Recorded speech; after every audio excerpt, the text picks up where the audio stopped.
오늘 말씀의 제목은 어떻게 이길 것인가? 어떻게 이길 것인가? 라는 제목으로 하나님 말씀 보겠습니다. 우리는 일본에 대해서 좋은 감정을 갖고 있지 않습니다. 어쩔 수 없습니다.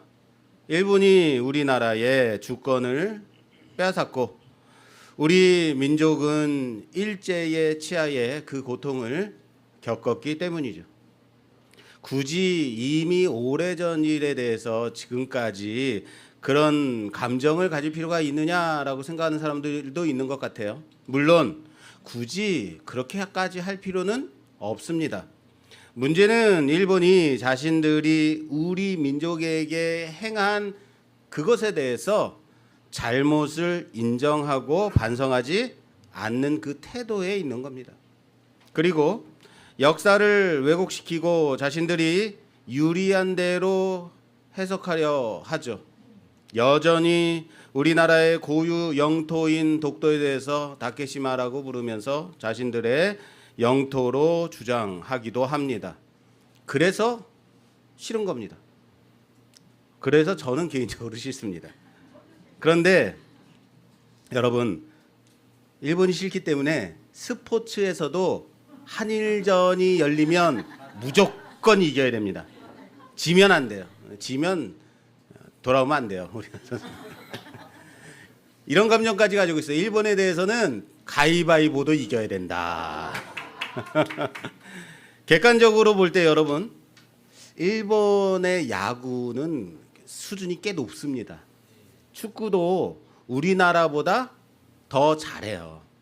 그런데 한일전 붙으면 결과가 객관적으로 나오지 않을 때가 많더라라는 거예요. 이상하다. 왜 한국이 이기지? 그죠? 그만큼 우린 일본에 대한 진념이 있기 때문에 그래요. 전쟁에 대한 기억은 그만큼 당시에 그 역사를 살았던 선조들뿐만 아니라 그 후손들에게까지 미치는 영향이 크다라고 하겠습니다. 그러나 세상의 시각으로서의 전쟁은 당연히 이기는 편, 좋은 편이 되어버립니다. 이기는 편, 강한 나라, 강력한 국가, 좋은 나라처럼 포장이 됩니다. 그래서 전쟁에 이기는 팀, 좋은 나라. 그런데 기독교의 시각으로 볼 때 전쟁은 승리해야만 하는 것보다 어떻게 이기느냐가 더 중요하다라는 사실을 우리는 알아야 됩니다. 성경을 볼 때 우리는 항상 이스라엘은 우리 편, 좋은 편, 다른 이방 민족 나쁜 편 하고 성경들 보지 않으십니까? 이런 시각을 가지고 성경을 보는 게 크게 잘못됐다라고 말하는 것은 아닙니다만, 이렇게만 보게 되면, 다시 말해 이스라엘은 좋은 나라, 우리 편으로 이스라엘의 시각으로 말씀을 볼 때 말씀에서 가르치고자 하는 바를 놓칠 수 있다라는 것 아셔야 된다. 어떤 한 사건을 놓고 이건 이스라엘이 잘한 건가 잘못한 건가 하는 좀 애매한 경우, 애매한 생각이 들 때 있죠. 그런 본문들이 있죠. 또는 이것이 잘한 건지 잘못한 건지 판단하기 어려운 본문도 있습니다. 특별히 이런 것들이 사사기에 이런 본문들이 많다는 겁니다. 우리가 지금 보고 있는 이 사사기에 이런 것들이 많아요. 그런데 무조건 이스라엘의 편에서만, 이스라엘의 시각에서만 보게 되면 자칫 본문을 통해서 하나님께서 우리에게 주시고자 하는 교훈을 놓칠 수 있다라는 겁니다. 성경은 나의 시각으로도 이스라엘의 시각으로도 보면 안 됩니다. 성경은 오롯이 하나님의 시각으로 봐야 된다는 사실을 믿으시길 바랍니다. 하나님의 시각으로. 그런 면에서 사사기를 볼 때 우리는 어떤 관점을 가지고 봐야 하는지에 대해서 고민할 필요가 있는 겁니다. 특별히 사사기를 볼 때는 기본적으로 부정적인 시각으로 봐야 된다라는 거예요. 왜? 긍정적인 시각으로 보는 것, 하나님의 전쟁을 온전히 하나님께서 이루셨다라는 시각으로 보는 것은 여호수아. 그러나 하나님의 전쟁이 아니라 이스라엘이 하나님을 떠났다라는 시각, 다시 말해 부정적인 시각으로 쓰여진 것이 사사기라는 말이에요. 그래서 이스라엘이 승리한 전쟁까지도 이것을 과연 하나님이 보시기에는 어떠한 마음이었을까라는 고민을 하면서 봐야 되는 거예요. 그렇습니다. 하나님의 시각으로는 이스라엘이 전쟁에 이기는 것만이 하나님이 원하시는 전쟁이 아닐 수 있다라는 겁니다. 도리어 그들이 철저하게 패배함으로써 그들로 하여금 하나님을 바라보고 돌이킬 기회를 주는 것이 좋은 결과를 가져올 수 있다라는 겁니다. 그래서 우리는 지난 시간에 그들이 이긴 전쟁에서 하나님이 원하시는 전쟁의 모습을 찾아봤죠. 과연 하나님이 원하시는 전쟁은 어떤 것이었는가? 그래서 그들이 치룬 전쟁을 통해서 과연 어떻게 이겨야 하는지를, 과연 하나님의 시각에서 이기는 전쟁이 무엇인지 고민하는 시간이 되기를 주님의 이름으로 부탁합니다. 하나님이 원하시는 전쟁은 지난주에 본 것을 토대로 본다면 세 가지로 보겠습니다. 첫째, 갈렙이 승리한 전쟁. 갈렙이 자신의 기업 헤브론을 얻고자 하나님이 모세를 통해서 언약하신 그곳을 노령의 85세인 갈렙이 가서 얻게 되는데, 그곳은 결코 쉽게 차지할 수 있는 곳이 아니었다라고 했습니다. 그곳엔 누가 살았어요? 아낙 자손, 그 중에서도 장대한 거인족이 사는 곳. 게다가 아낙의 세 아들들이라면 이들도 뭐겠어요? 거인족이죠. 거인 세 족속이 사는 그곳을, 그 아들들을 죽이고 나서야 차지할 수 있는 곳이었단 말입니다. 이곳을 통해서 우리는 하나님이 약속하신 곳이 복된 곳이지, 세상의 눈으로 볼 때 좋은 곳, 거저 얻는 땅은 아니었다. 그러므로 세상에서 좋은 땅, 거저 얻는 땅이 복된 곳은 아니다라고 말씀드렸습니다. 그는 세상의 눈으로 볼 때는 꺼려지는 곳을 하나님 앞에 상으로 받은 자였다. 갈렙. 둘째, 갈렙은 드빌을 차지하는 사람에게 자신의 딸 악사를 주겠다고 선언하고 갈렙의 조카 온니엘이 가서 드빌을 차지하게 됩니다. 그래서 남방의 땅과 악사를 통해서 아버지 갈렙에게 구해서 얻은 윗셈과 아랫셈까지도 얻게 됩니다. 기억나십니까? 네. 감사합니다. 이렇게 아멘이 나올 줄 몰랐어요. 언제 그런. 자, 이 드빌 어디예요? 남방 땅은 상으로 받을 만한 비옥하고 좋은 땅이 아니라고 했습니다. 어이구 세상에, 이걸 다 아시네요. 이곳은 네게브 지역으로서 건조하고 마르고 거친 땅이다라고 했습니다. 그러나 그 땅에 좋고 나쁨이 아닌, 가서 차지한 것에 대한 약속 믿고 가서 차지하자, 갈렙의 딸 악사를 아내로 얻을 수 있었고, 뿐만 아니라 아내 악사로 인해서 아버지 갈렙에게서 그 건조하고 메마르고 거친 땅을 위한 윗셈과 아랫셈까지 얻게 되었다라는 겁니다. 복은 이렇게 받는 겁니다. 옆 사람과 인사합시다. 복은 이렇게 받는 거예요. 아시겠어요? 자, 셋째, 유다와 시므온은 스밧에 거주하는 가나안인들을 쫓아내고 그곳을 진멸하여 호르마 진멸하다. 그래서 다쳤다라는 뜻의 호르마라고 이름을 짓게 됩니다. 이름을 회복하게 됩니다. 옛적 이름을 회복하였다라고 했습니다. 이 말은 그곳이 스밧이었으나, 그곳의 지명이 스밧이었으나 이제는 더 이상 스밧으로 불려질 수 없게 된 곳, 호르마. 이곳은 이제 더 이상 스밧으로 불려져서는 안 되는 호르마라고 했습니다. 이거 기억하십시오. 이곳은 더 이상 스밧으로 불려지면 안 되는 곳, 호르마다라고 말씀드리는 이 부분 기억하십시오. 자, 불려지면 안 되는 옛 이름. 자, 이렇듯이 하나님이 원하시는 전쟁을 할 때에 이스라엘은 가나안 약속의 땅을 완전히 차지할 수 있었습니다. 그러나 그들이 하나님의 전쟁을 하지 않고 가나안 방식으로 세상의 전쟁을 치루었을 때, 그래서 그들이 차지해야 할 땅을 다 차지하지 못했다라고 말씀드렸습니다. 여기 갈렙이 상으로 받은 헤브론과 갈렙의 사위 조카 온니엘이 상으로 얻은 남방 네게브는 결코 차지하기 만만한 곳도 아니었고 비옥하고 좋은 땅도 아니라라고 했습니다. 이것은 세상의 가치와 시각으로 볼 때는 결코 상이 아닌 마치 벌 받은 것처럼 얻게 된 땅이라라고 했습니다.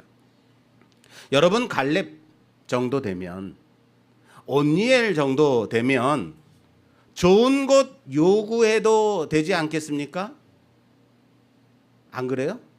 그런데 자, 다음 장 사사기 2장으로 넘어가게 되면 이런 말씀이 있어요. 여호수아가 죽어 묻힌 곳이 나오게 됩니다. 자, 그 말씀 한번 찾아볼게요. 사사기 2장 8절에서 9절 말씀 봉독해 주시겠어요? 8절에서 9절. 여호와의 종 눈의 아들 여호수아가 110세에 죽음에 무리가 그의 기업에 경내 에브라임 산지 가아스 산 북쪽 딥낫 헤레스에 장사하였고. 아멘. 아멘. 자, 여호수아는 에브라임 사람입니다. 그래서 에브라임 경내에 있는 여호수아가 얻은 기업 딥낫 헤레스라고 되어 있습니다. 여기에 묻히게 됩니다. 자신의 기업에 묻히게 돼요. 이 딥낫 헤레스가 여호수아서에 가서 보게 되면, 이 부분을 보게 되면 모든 지파들이 자신들이 제비 뽑아 얻은 땅을 나누어 차지한 후에 맨 마지막으로 여호수아가 얻은 땅이라고 되어 있습니다. 여러분 생각해 보세요. 여호수아, 갈렙은 당시에 가나안에 들어온 세대 중에서 가장 연장자예요. 그리고 그들은 가나안 땅으로 인도해 드린 지도자들이에요. 그럼 땅을 가지게 될 때 가장 좋은 땅 요구해도 되지 않습니까? 나중에 더 좋아질 땅, 나중에 가치가 더 올라갈 땅, 지금으로 말하자면 재개발돼서 아파트가 올라갈 그런 땅 요구해도 되지 않겠습니까? 공로가 있으니까. 어느 나라 권력자가 나라에서 좋은 땅 소유하려고 하지 가장 나쁘고 낙후된 곳, 개발도 되지 않을 곳 차지하려고 하겠습니까? 안 그래요? 여러분들은 안 그러신가 보네요. 보세요. 여호수아는 자신이 얼마든지 요구해서 좋은 땅 먼저 가질 권한도 있었고 자격도 있는 사람, 그런 지도자였습니다. 그럼에도 불구하고 그 땅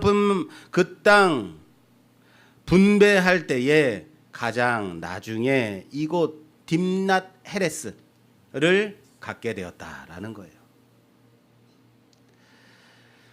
이것이 상인가 벌인가 할 때 벌로 보여지는 그런 땅. 여호수아는 갈렙과 똑같은 그런 사람이었다. 하나님 앞에 칭찬받을 만한 사람. 여호수아 19장 50절 말씀에 가면 이것에 대해서 이렇게 말씀하고 있습니다. 곧 여호와의 명령대로 여호수아가 요구한 성읍. 뭐한 성읍이요? 요구한 성읍이요. 요구한 성읍 에브라임 산지 딥낫 세라를 주매 여호수아가 그 성읍을 건설하고 거기에 거주하였더라라고 말씀하고 있습니다. 여호수아가 요구해서 얻었대요. 그 땅을 딥낫 세라라고 되어 있죠. 예, 이것은 딥낫 세라, 딥낫 헤레스 같은 곳입니다. 참으로 이해되지 않는 결정이에요. 이 세라와 헤레스는 세라흐라고 되어 있어요. 원래는 같은 말인데 비탈진 곳이란 뜻을 가지고 있어요. 여러분 생각해 보세요. 딥낫의 비탈진 곳을 기업으로 얻었어요. 여호수아가 얻은 그 땅이 비탈진 곳이래요. 여호수아가 요구해서 선택한 땅, 그 얻게 된 땅은 자신의 지파 안에 있는 에브라임 지파 안에 있는 가장 형편없고 메마른 산지 비탈진 곳이란 말이에요. 비탈진 곳 좋은 땅이에요, 나쁜 땅이에요? 나쁜 땅이에요. 맞아요. 게다가 이 딥낫은 거칠고 마른 지역이다라고 말씀하고 있습니다. 거칠고 마르. 우리 센터에 비탈지구 아주 고바우 위에 사는 이용자가 있어요. 이 이용자가 새로운 지원사를 구해달라고 이제 요구했습니다. 그래서 연결을 하려고 여러 사람들을 연결하는데 지원사마다 다 연결만 해주면 다들 캔슬을 내는 거예요. 그러면서 하는 말이 이구동성으로 거기가 너무 높아가지고 못 가겠어요. 어떤 일을 해야 되는지 이용자가 어떤 사람인지에 대한 관심조차가 없어요. 그냥 가는 길이 너무 높아가지고 거기 너무 높아서 못 가겠어요 라고 하더라고요. 그냥 캔슬하는 거예요. 맞습니다. 비탈진 곳 결코 좋은 곳 아닙니다. 게다가 거친 산지예요. 굳이 요구해서 얻을 땅 아닙니다. 그럼에도 불구하고 여호수아는 지도자로서 가장 나중에 이 땅을 요구해서 받게 되었다라는 거예요. 아마도 좋은 땅은 이미 다른 사람들이 다 가졌을 테고 이곳 남지 않았나라고 생각될 정도입니다. 무슨 말인지 이해되십니까? 남겨진 땅. 이것을 보며 여러분 어떤 생각이 드세요? 여호수아, 갈렙, 온니엘 다 하나님 보시기에 칭찬받을 만한 사람들 아닌가요? 자신들이 더 좋은 것 요구해서 가질 수 있음에도 불구하고 그렇게 하지 아니한 사람들. 세상의 가치에 연연하지 아니하고 하나님의 주실 그 복 믿고 그 언약 붙드는 사람. 하나님은 그들에게 하늘의 신령한 복을 더해 주셨다라는 사실을 믿으시길 바랍니다. 이런 찬양 있죠. 할렐루야 찬양하세 내 모든 죄 사함 받고 주 예수와 동행하니 그 어디나 하늘나라가 어디라고요? 어디요? 그냥 그 어디나예요? 주 예수와 동행하는 곳이 하늘나라라는 사실을 믿으시길 바랍니다. 그래서 높은 산이 거친 들이 초막이나 궁궐이나 내 주 예수 모신 곳이 그 어디나 하늘나라. 할렐루야. 제 찬양에 혹시 감동받으셔서 박수 치고. 초막에도 주 예수와 함께 거주하는 곳, 그것이 하늘나라라는 거예요. 세상의 가치로 볼 때는 정말 초라하지만 그럼에도 불구하고 우리는 예수와 함께함으로 그 어디나 하늘나라에 살고 있는 자들임을 고백하시길 바랍니다. 여호수아, 갈렙, 온니엘 바로 그런 자들이었다는 거예요. 그리고 오늘 본문의 루스를 점령하는 사건을 보겠습니다. 지금부터 시작이에요. 지금까지 서론이었어요. 어떡하나 큰일 났다. 자, 23절 오늘 1장 23절에서 26절 봉독해 주세요. 요셉 가문이 베델을 정탐하게 하였는데 그 성읍의 본 이름은 루스라. 정탐꾼들이 그 성읍에서 한 사람이 나오는 것을 보고 그에게 이르되 청하노니 이 성읍의 입구를 우리에게 보이라. 그리하면 우리가 내게 선대하리라 하매 그 사람이 성읍의 입구를 가리킨지라.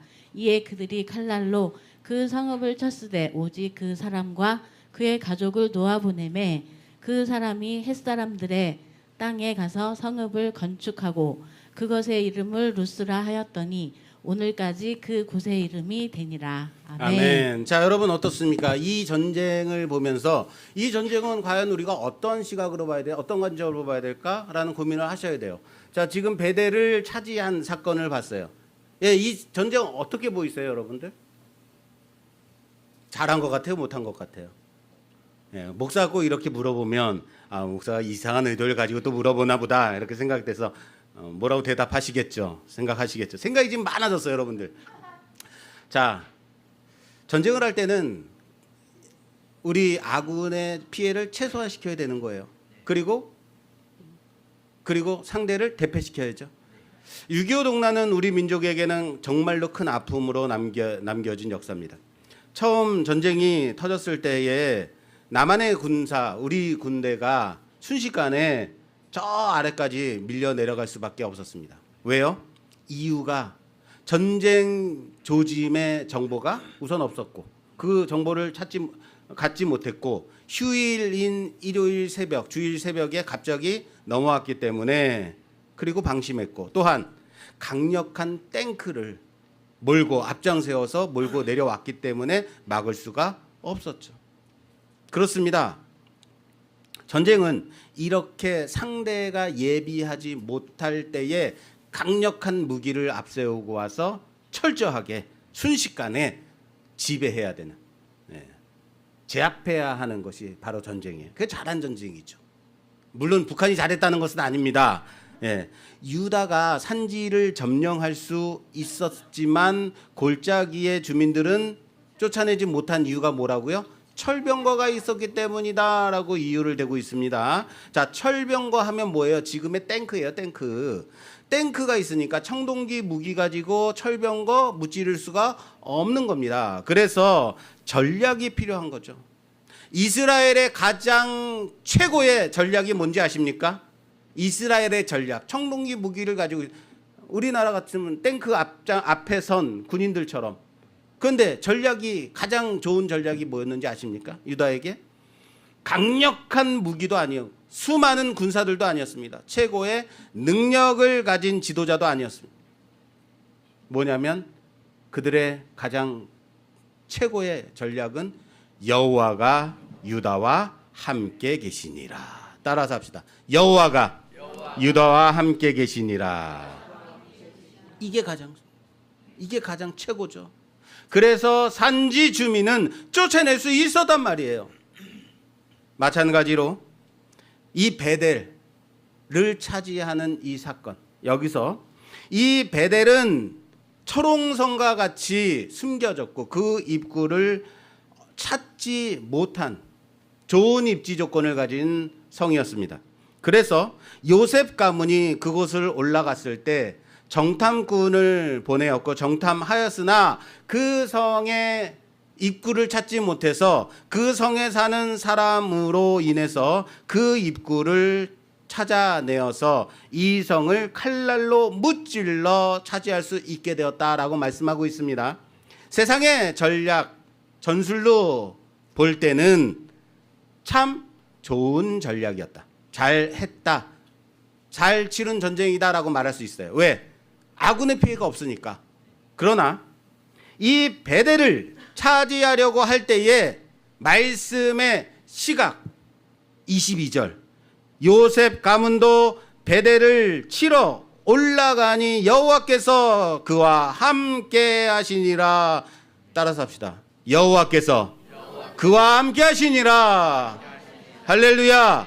가장 최고의 전략을 가지고 전술을 가지고 올라갔어요. 그게 누구예요?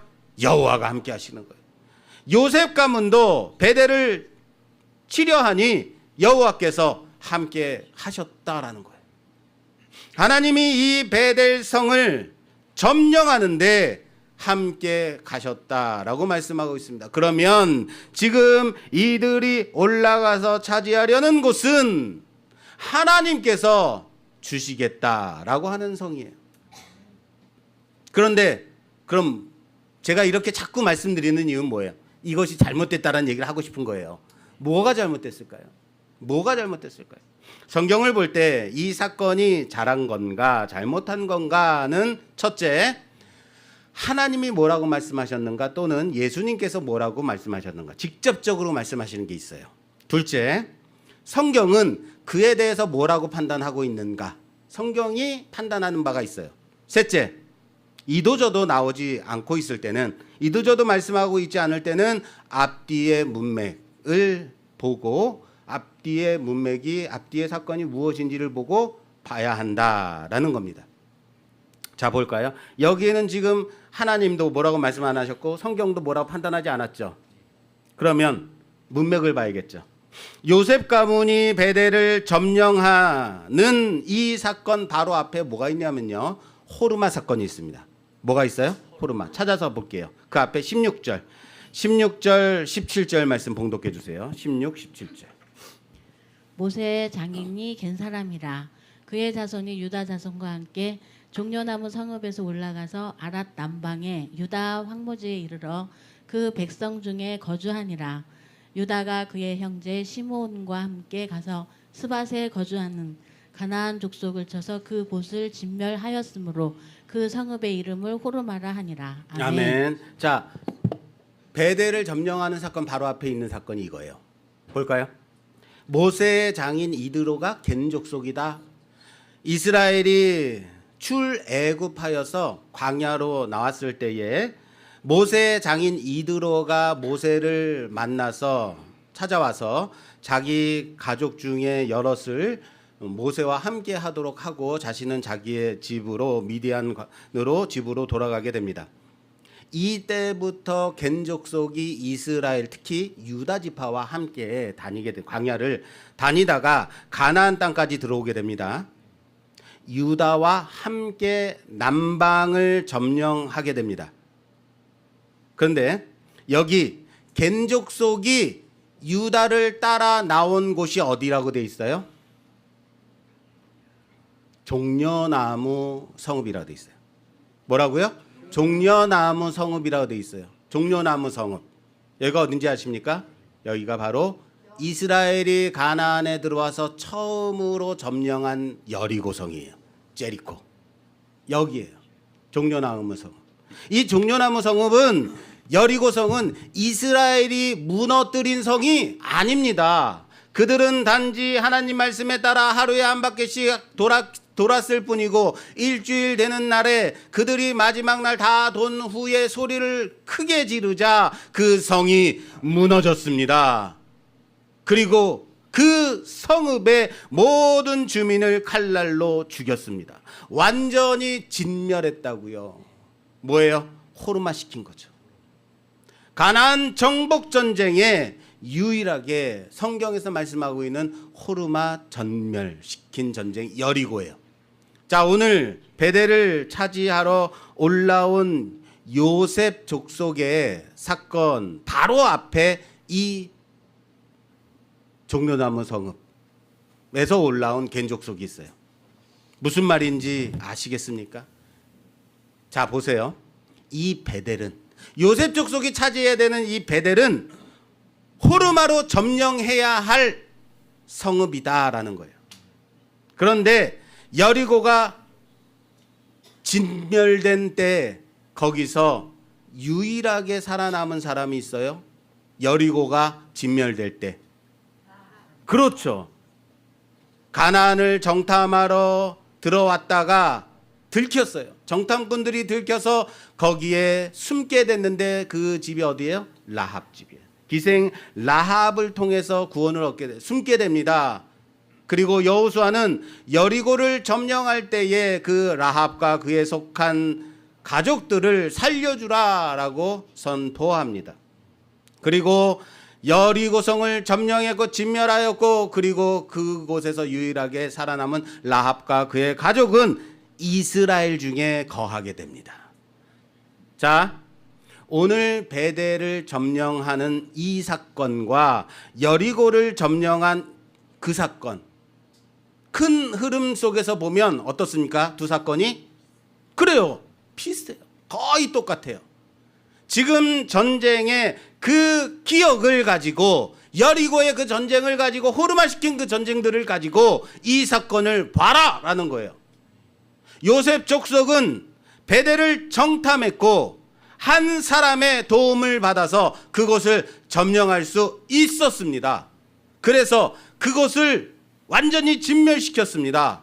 단지 한 사람, 아니 한 가족 남겨두고 말입니다. 그런데 여리고를 점령한 사건과 이 베델을 점령한 사건에 다른 것이 있어요. 베델에서는 무엇이 다르냐면, 그 살려준 사람이, 구원받은 사람이 헷 사람들의 지역의 땅에 가서 그곳에서 성을 짓고 그곳 이름을 뭐라고 했어요? 루스라고 불렀어요. 루스, 베델의 옛 이름입니다.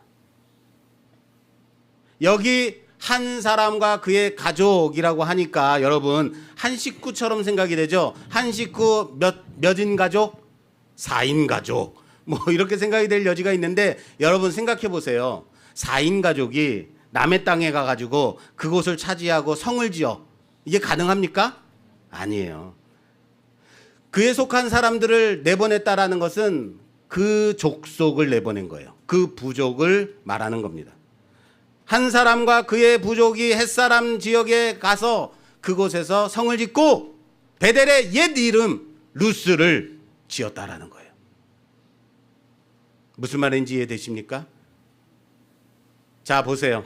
여리고와 베델의 전쟁에서 무슨 차이가 있냐면, 여리고에서는 라합과 그의 가족이 구원을 얻어 이스라엘이 되었습니다. 그러나 베델에서는 요셉 족속에게 도움을 주었던 그들을 살려놓아 주어서 그들이 다른 땅에 가서 자신의 터전을 만들게 되었습니다.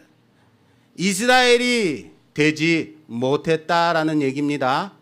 여리고 하나님이 함께 하시어서 그 성 무너뜨려 진멸케 하셨습니다. 베델, 여호와께서 요셉 족속과 함께 하셨습니다. 그럼에도 불구하고 그 베델의 옛 이름 뭐예요?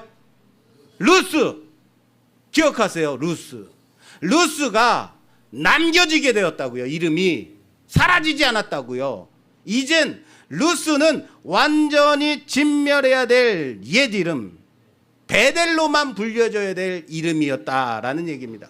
그러나 루스가 헷 지역에서 다시 불려지게 되었다. 이 베델이 왜 이렇게 제가 중요하냐, 왜 이렇게 목에 핏대를 세우고 베델은 베델로 남아 있어야 된다라고 제가 말씀드리는지 아시겠습니까? 베델이 어디예요? 아브라함이 하나님이 너는 내 본토 친척 아비집을 떠나 내가 너에게 지시할 땅으로 가라라고 말씀하셔서 가나안 땅으로 들여보내셨어요. 그래서 처음 세겜에 들어오게 됩니다. 찾아볼게요. 창세기 12장. 그리고 하나님께 이 아브라함이 제단을 쌓게 됩니다. 자, 12장 7절에서 8절 말씀.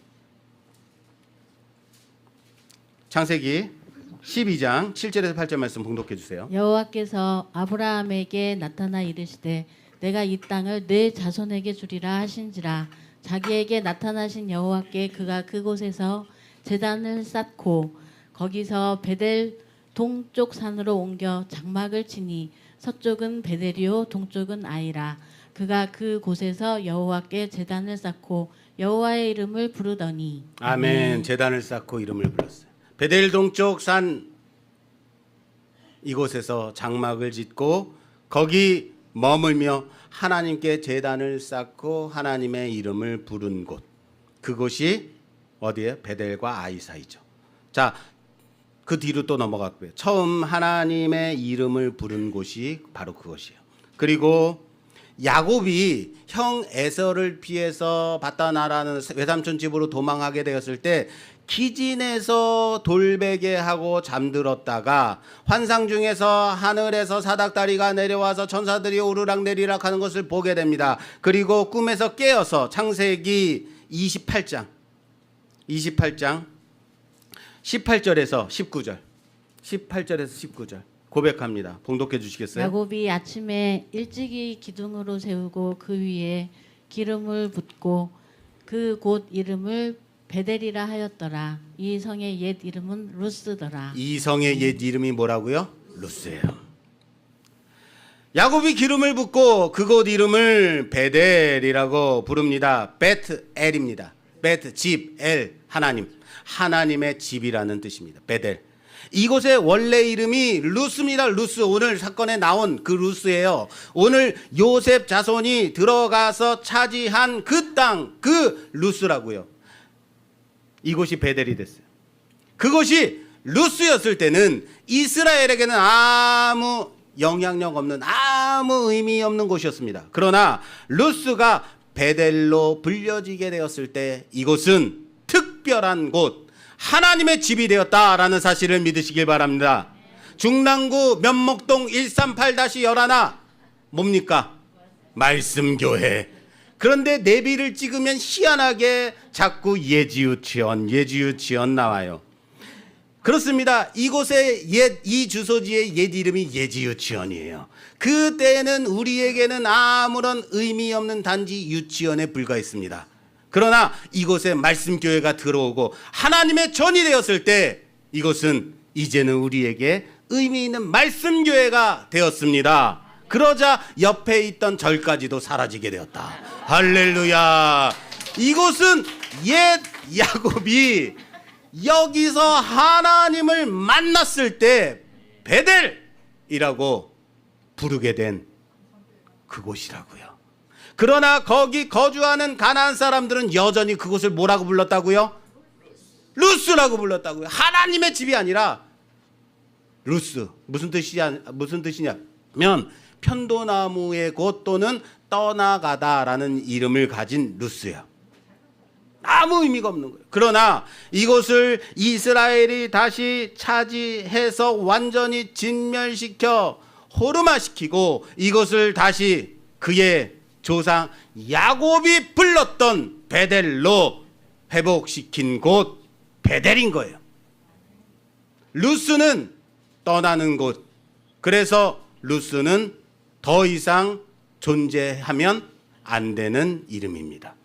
그러나 그 루스가 요셉 족속이 남겨둔 그 사람과 그의 족속으로 인해서 헷 지역에서 여전히 루스로 남겨지게 되었다. 전쟁에서 이기기만 하면 되지 뭐가 그렇게 복잡해요 라고 생각될 수 있습니다.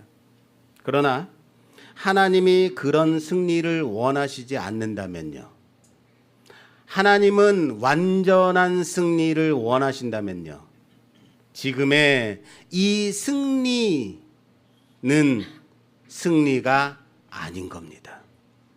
다른 말로 할까요?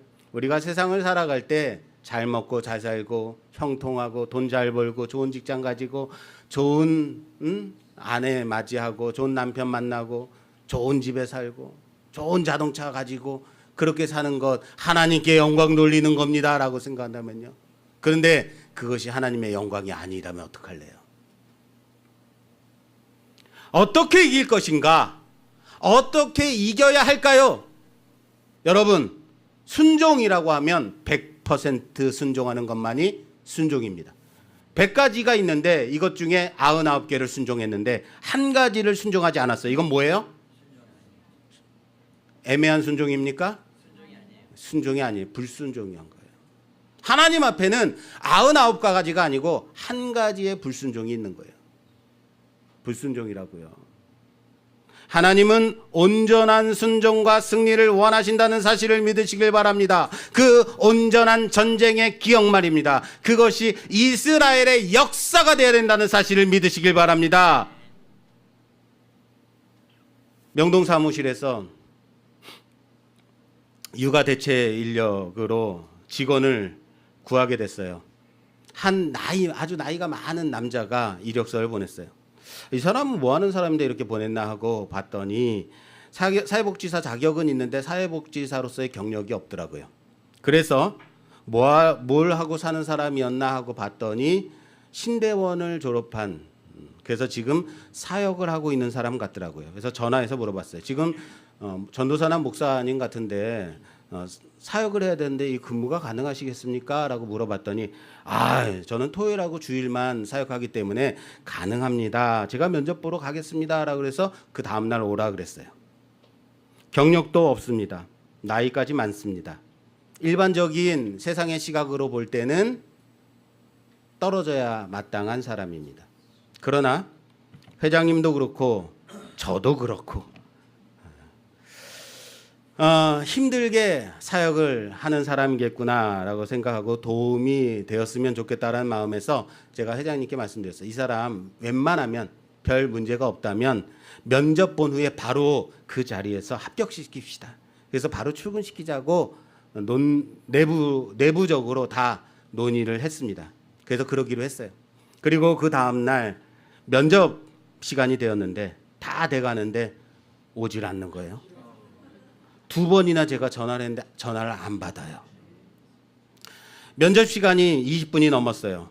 회장님은 그래도 믿는 사람이고 사역자인데 오겠지, 좀만 더 기다려보자고 그러시더라고요. 그래서 끝내 기다렸는데 끝내 오지 않았습니다. 늦으면 늦는다고 전화하면 되죠. 오기 싫으면 못 가겠다고 말해도 돼요. 다른 데 합격했으면 합격해서 못 가겠어요 라고 말하면 됩니다. 그런데 그런 게 하나도 없었어요.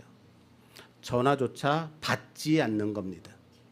그 사람이 기독인이면서 특별히 사역자라는 게 더욱더 실망스럽게 여겨지더라고요. 교회에서 전도사 임내, 목사 임내 거룩한 척하고 세상 속에서는 이런 식으로 살아가도 되는 걸까요? 여러분 성도로서 집사네, 권사네, 장로네 하면서 세상 속에서 여러분들은 과연 어떻게 살고 있습니까? 그 사람의 자기소개서 마지막 문단에 이렇게 쓰여 있습니다. 저는 약속을 잘 지키며 책임을 지는 사람입니다.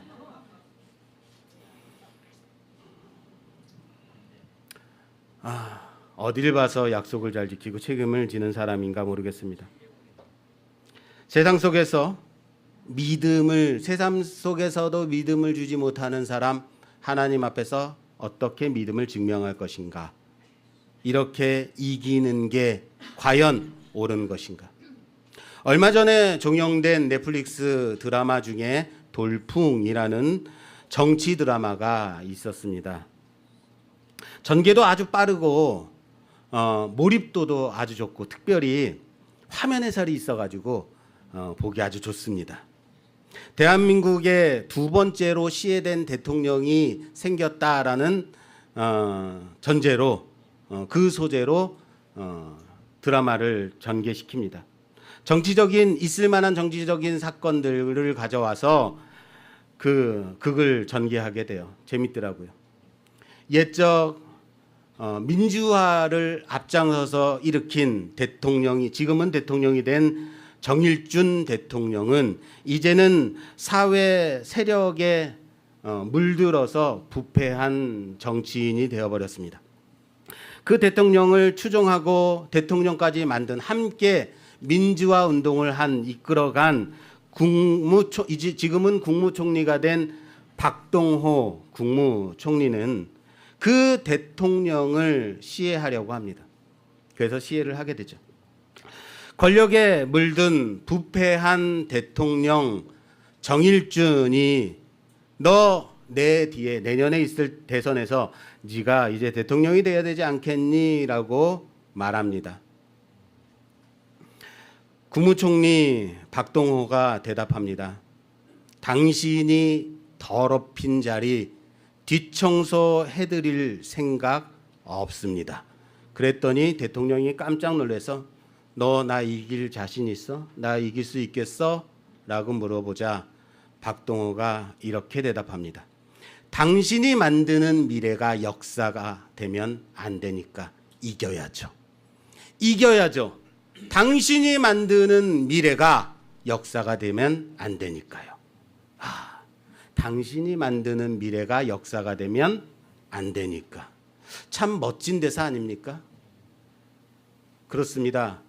우리는 우리가 만드는 미래를 위해서 지금을 사는 자들이 아니라는 사실 아십니까? 하나님이 만들어 가시는 미래가 역사가 되도록 지금을 살아가는 자들이라는 사실을 믿으시길 바랍니다. 우리는 그런 자들이 돼야 된다고요. 우리는 바로 그것이 이미 이루어 놓으신 하나님의 역사가 우리를 통해서 미래가 되고 그것이 구원의 역사가 되기 위해 지금 오늘의 전쟁을 싸우며 온전한 전쟁을 치르는 순종으로 나아가는 자들이라는 거예요. 그래서 이기는 것만이 중요한 게 아닙니다. 어떻게 이기느냐가 더욱더 중요하다라는 사실을 믿으시길 바랍니다. 세상의 방법, 내 계획 속에서 이기는 것보다 어쩌면 철저하게 패배하고 그 바닥, 그곳까지 떨어져서 다시 하나님 붙잡게 되는 것이 더욱 나을 수 있습니다. 지금의 승리에 빠져서 정작 붙잡아야 할 하나님의 전쟁 놓치고 있지 않는지 점검하는 우리 모두가 되기를 주님의 이름으로 부탁합니다. 하나님의 말씀 가운데 살아가는 오늘의 미래가 하나님의 역사가 되어지는 그날까지 함께 나아가는 우리 모두가 되기를 주님의 이름으로 축원합니다. 축원합니다.